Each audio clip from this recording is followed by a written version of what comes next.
We could try walking towards each other. Going slowly? Great. On 3. Okay. 1, 2. 3. They take a step. Behind them, a vast field of stars begins to appear in the darkness. I'm scared. Me too. They take 2 more steps. The light shifts another 2 feet, and the stars grow brighter. It's really working. I can't believe it's really working. His light suddenly shifts backwards a bit. Both lights flicker. No, wait. I do believe. I do. I'm sorry. My bad. The light stabilizes. The boy and girl take 3 more steps. The edges of their circles are now almost touching, and the stars have become brilliant. They reach out to each other. I love you. I love you too. When they touch hands, the lights flash blindingly. As the lights return to normal, we see only one single circle in the middle of the stage, and the star field shines brightly behind them. The boy and girl are holding hands and laughing. We did it! Yes! Oh, look! What are those? I think those are stars. Would you say it again, please? What? I love you. They smile at each other, then kiss, awkwardly at first, and then lips meeting. The light above them fades out, leaving their silhouettes against the stars. Then the stars fade out too. End of scene 1.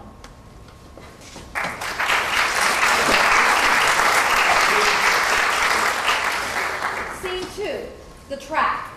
Time, the present. Scene.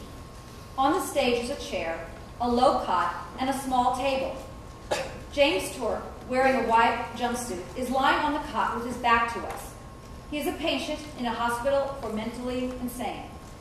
2 men wearing doctor's coats enter. Dr. McRae is much older.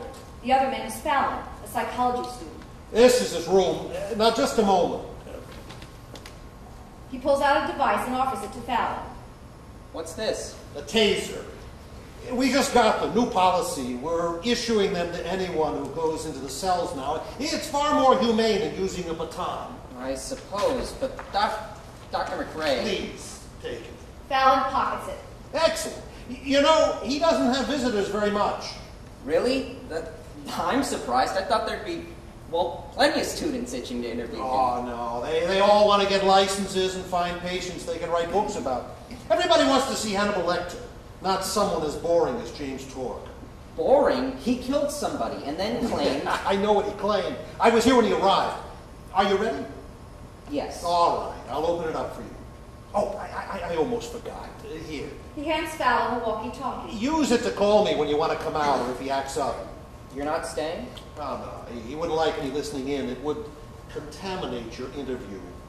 Good luck. Dr. McRae leaves. Fallon turns towards James, who remains motionless.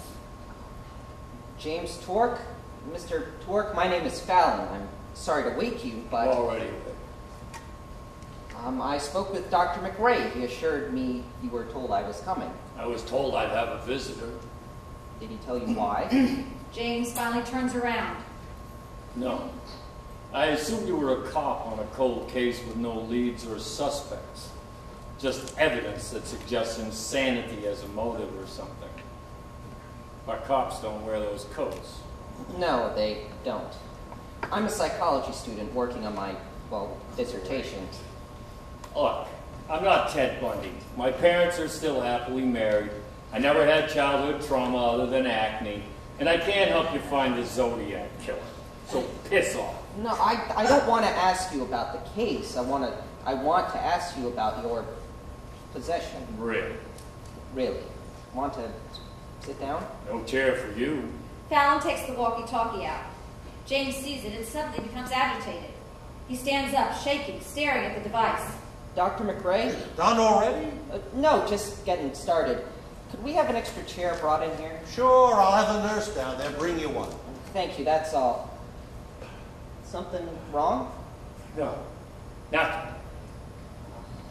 All right then, while we wait, why don't you sit? I can stand. Fallon puts away the walkie-talkie. James sits. Thanks. So you want to talk about why I'm here and not on death row? Yes. Why? You think I'm crazy? Do you think you're crazy? Oh, you're gonna make a great psychologist. Do you? Well, killed my wife. Doesn't that make me crazy? Not necessarily. It's what you said afterwards that might make you crazy. Oh, that the devil's inside me, and that's why I did it. Yeah, that. What do you want to know? Well, you had no prior arrests, a good job as a teacher, lived in a small town, never showed any inclination of violence, and then, poof, you're possessed by the devil and kill your wife. Guess you know it all already. What's your thesis called?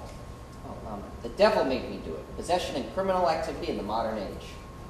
That's an obnoxious title. It's too long. Seems to sum you up perfectly, doesn't it? A nurse and a guard enter. Mr. Fallon, have your chair. Thanks. Good morning, James. How are you today? Fantastic. I'll be back in a few minutes to give you your pills, okay? Okay, babe. Will that be all? Yes, thank you. Wait! James reaches out to her. The nurse, guard, and Fallon look at him inquisitively. James opens his mouth and then suddenly shakes violently and slaps himself across the face. The guard reaches for a baton on his belt, watching James closely. Yes, James?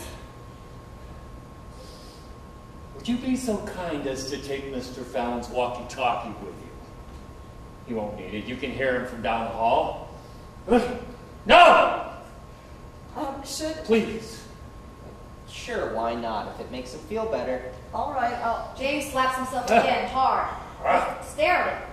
Fallon slowly hands the walkie-talkie to the nurse. I'll be right back with his pills. Okay, I don't think it'll be too long. The nurse and guard exit. Fallon takes out a pad and a pencil. So, did I just see the devil? Yes. That was a clever demonstration. Dividing and attacking oneself is well, definitely a fascinating problem. It's not as convincing as it might have been in the Dark Ages. Oh, it was a big seller back then, believe me. You know, I've been interviewing people for about 3 months now. I've met folks who did some very strange things under the influence of the devil, supposedly. One fellow even claimed that while possessed, he ran his truck over a teenage couple walking down the street. The girl and her unborn baby both died. Did you know they found a place in the frontal lobe which seems to cause demonic possession if exposed to chemicals like mercury? Did you come here to cure me or interview me? Well, the thing is, you committed your crime 5 years ago. But since then, you claim that you're still possessed by the devil. Maybe after 5 years, you say he's still controlling you? Don't you think he'd leave you just in time for the statutes to run out? No, he doesn't control me. I'm controlling him. I don't understand. How are you controlling the devil? Oh, Christ. Do you know what the devil is? Have you ever seen him? No, can't say I have. Did you go to church as a kid? Do you go now? I was Catholic. Oh, fallen are you? Fallon's fallen. Clever. But yes, I used to go to church. And when you used to go, did you believe in the devil? I believed in God and heaven, so I guess I did believe in the devil. And why'd you stop? Oh, who said I did? You stopped going to church, so I'm assuming you stopped believing too. Why? Because I realized that there were enough problems with people without some outside force making them worse. Look, I appreciate you trying to analyze me, but let's get back on track. When did you first see the devil? Did he appear to you as a voice, or in a dream maybe? He didn't appear to me. He just jumped into me, and then he was there. And how did he jump? And where did he jump from? Through an electric shock. Out of a boy in my class, I was disciplined. Cut a girl's hair off with some scissors. That seems awfully low-key for the devil. Have you ever gotten shocked? What? Shocked. Have you ever experienced static electricity? Of course. How did you feel afterwards? It tingled. Look, let's get back to your case. So apparently some child shocked you and the devil came into you a week later. And I electrocuted my wife. Yes. I was trying to kill myself. Wait, what? I was trying to electrocute myself. She got in the way.